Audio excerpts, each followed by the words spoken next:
안녕하세요. 저는 Gareth Weir입니다. 만나서 반갑습니다. A very warm welcome to TEDxSeoul 2025. Thank you very much for coming. My name is Gareth.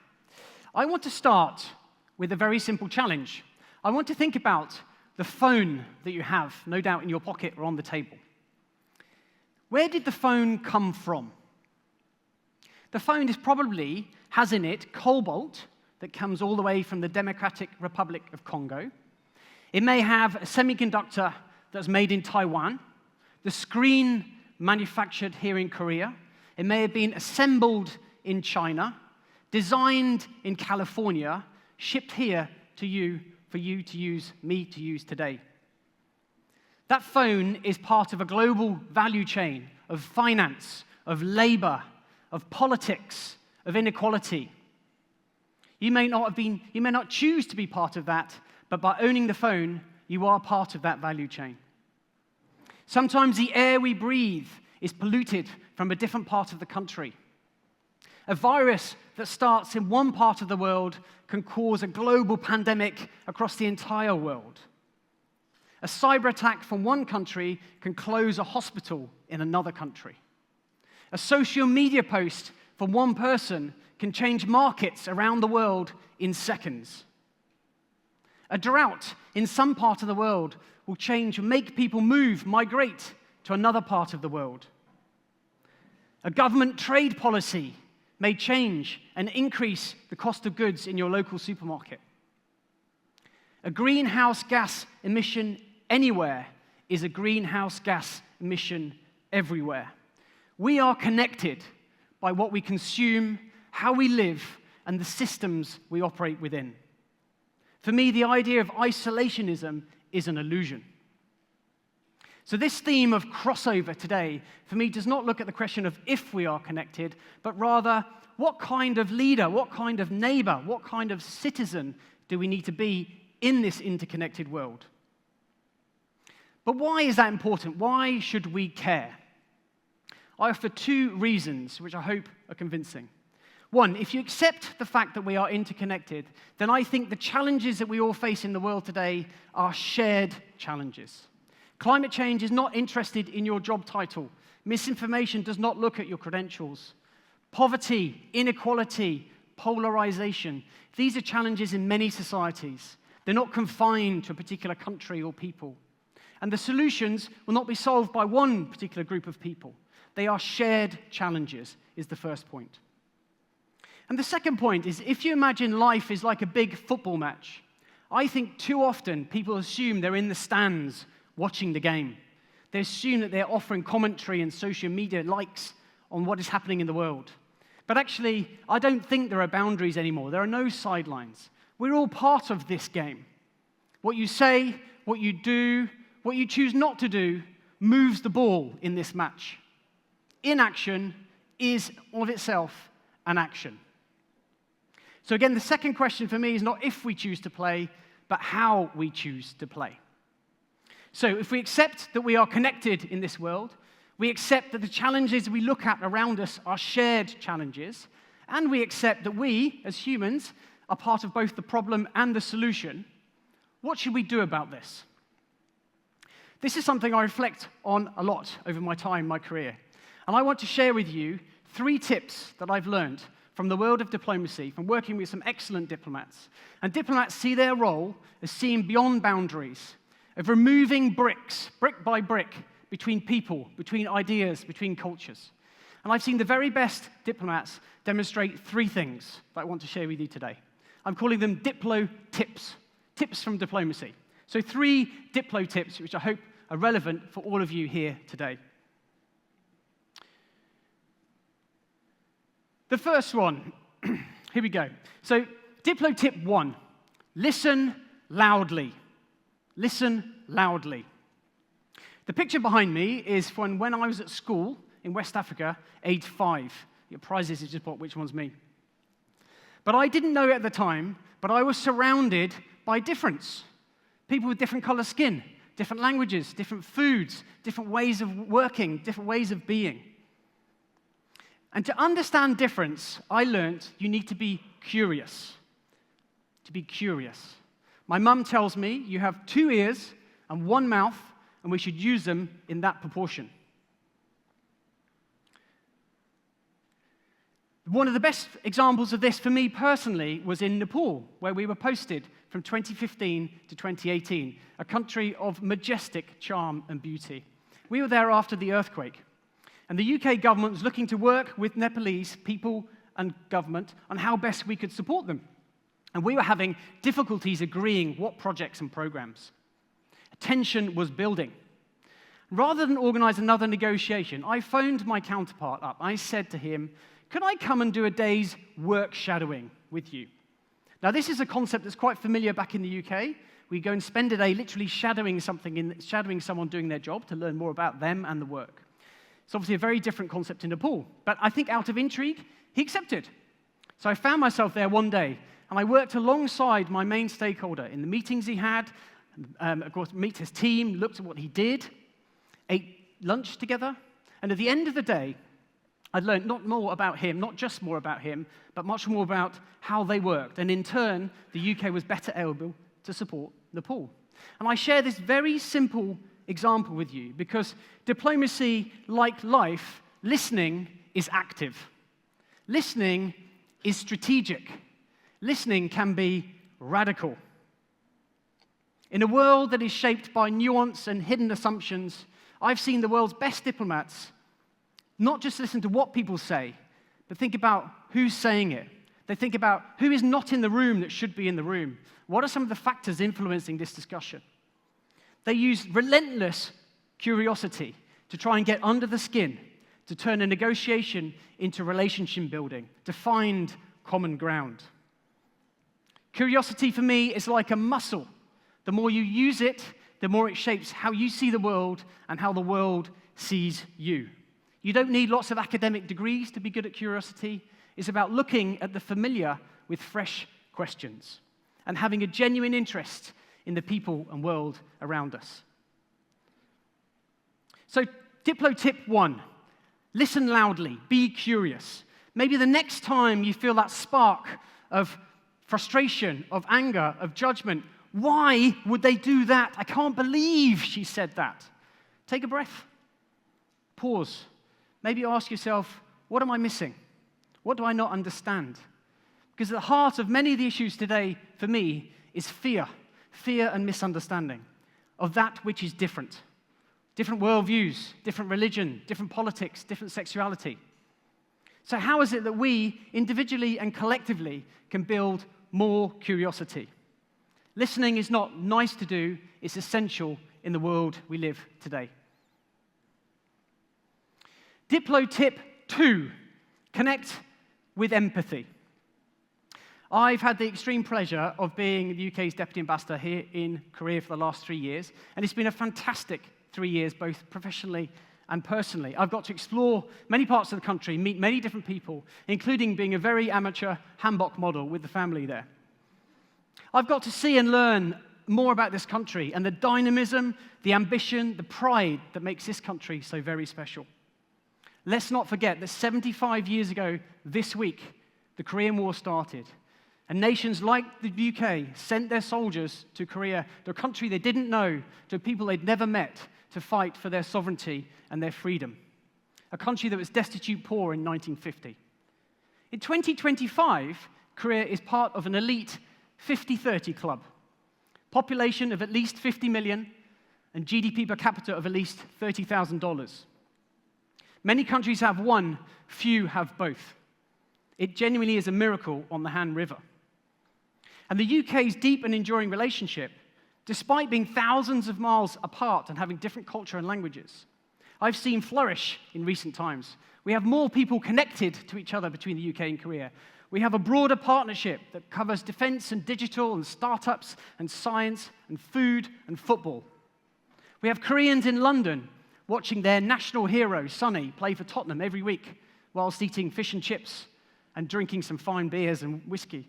And we have Brits here in Korea who get to enjoy the delicious barbecue chicken, kimchi, get to listen to K-pop and enjoy soju, and maybe even see Jesse Lingard play. But building this partnership and friendship between two countries, like between two communities, is not a matter of winning arguments. It's not a matter of coercion. Real influence comes from something much softer, comes from something much quieter, comes from connection, comes from empathy, comes from trust. I quickly learned in this job as a diplomat, you may win the argument today, but you will lose the relationship tomorrow. Because people forget sometimes what you say, but they will rarely forget how you make them feel. All too often today, we have a zero-sum approach to engagement. It's either win or lose, 1 or 0. And I think there is a better way. I like the coral reef. The coral reef is one of the most productive ecosystems on this planet, where fish and coral and seaweed coexist in an interdependent way. But I'm not naive. We live in a world that's highly contested, with fierce geopolitical competition today. Politics, security, technology, military. Add to that technology change, which is hurtling towards us, and the shift in demographics. And then we have alliances between countries, between neighbors, between different communities that's much more transactional. We have alliances that are fragile, and we have diplomacy and dialogue which is strained.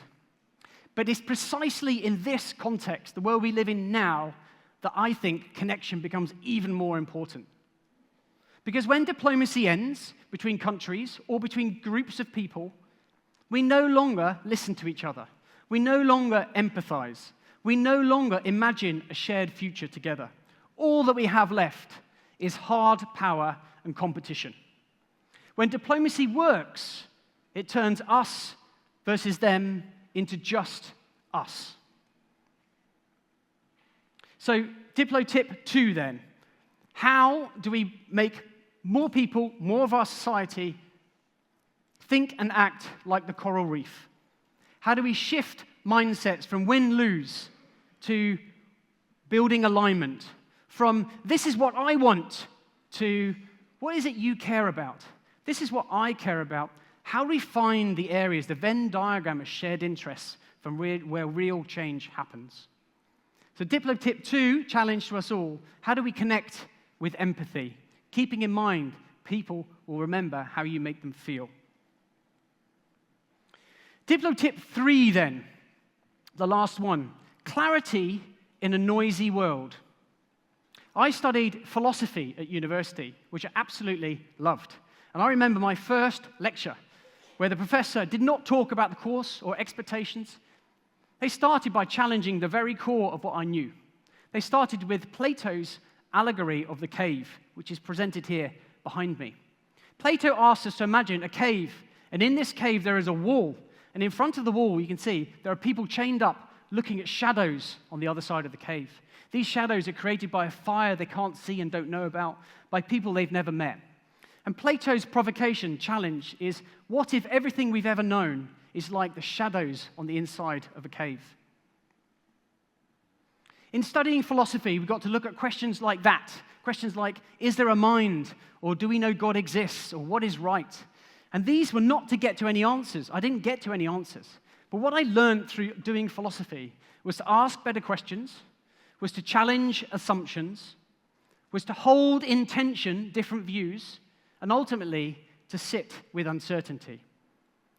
I learned what Einstein said. Education is not about learning facts, but training of the mind to think.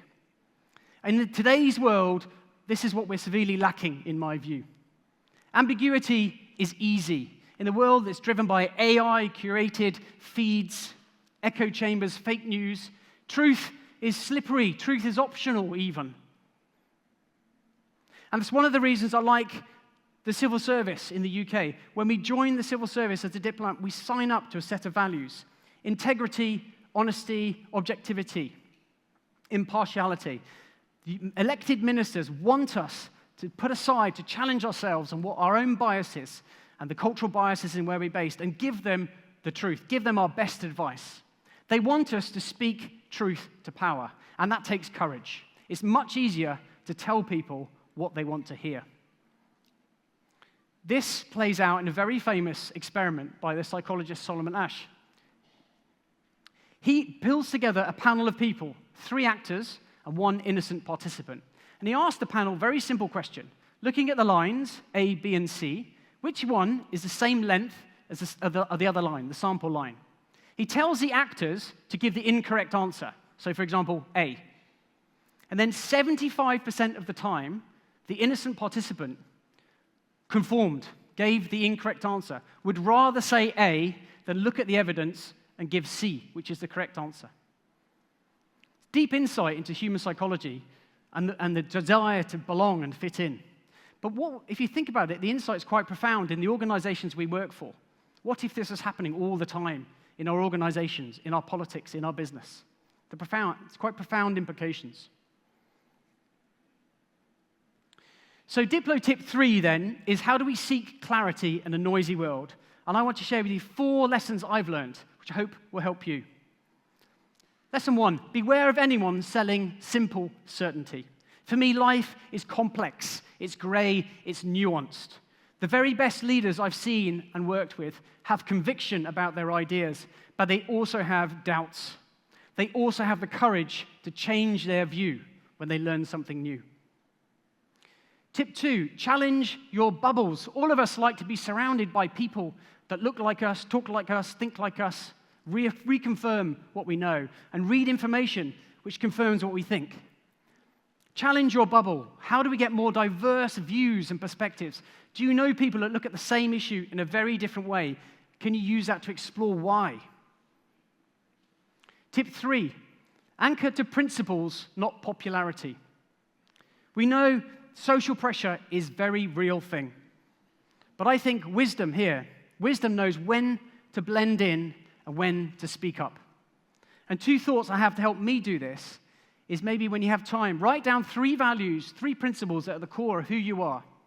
And when you next have a big decision, look at the decision in light of those principles. The second one I use is, when I'm in a group setting, I imagine, would I make the same decision if I was on my own? I think they're 2 helpful checks to make sure that we are trying to anchor ourselves to principles and not popularity. Finally, design for friction. Many of us belong to different organizations, and we know sometimes that truth is hidden behind hierarchy or within consensus. How is it we can build organizations that welcome challenge, that build in diversity of views? We know the evidence is very clear. The most successful communities, organizations, have diverse views and are comfortable with challenge. So whatever role you are, think about how you can design in friction. I want to finish by talking about eulogies, the words spoken at your funeral. I say that because someone asked me recently what they thought people would say about me at my funeral. And it got me thinking, people are probably not going to talk about wealth, they're not going to talk about job titles, they're certainly not going to talk about social media feeds. They will probably talk about character, they'll talk about values, they'll talk about impact, they'll talk about ripples you've created in the world. So maybe my challenge to you is to start at the end. What do you want people to say about you at your funeral? And then think, what does it mean for how I'm living my life today? Because whatever your role, as a parent, as a worker, as a citizen, in whatever organizations you're part of, family, community, businesses, global citizen, the fact that the world is connected, I think, gives us much more power and agency than perhaps we realize. Not through wealth or through title, but through how we show up every day for ourselves, for the community, for the planet. In what we do, what we buy, what we say, what we choose not to say. For me, this is most powerfully put by a Holocaust survivor, Elie Wiesel, who said, "The opposite of love is not hate. The opposite of love is not hate. It's indifference." Apathy is quiet, but apathy is very dangerous. So as we look at the shared challenges that we have before us as a group, and as we think about people that have agency to change the world in which we live, I hope that you will think about and use the 3 Diplo tips: listen loudly, connect with empathy, and seek clarity in a noisy world, to be more effective husband, wife, friend, citizen, human being. Because for me, in this connected but very fragile world and fragmented world, the people that can bridge the divide, it will be people who can listen with humility, the people that can act with empathy and lead with kindness that will shape our collective future. Thank you for listening. Kamsahamnida.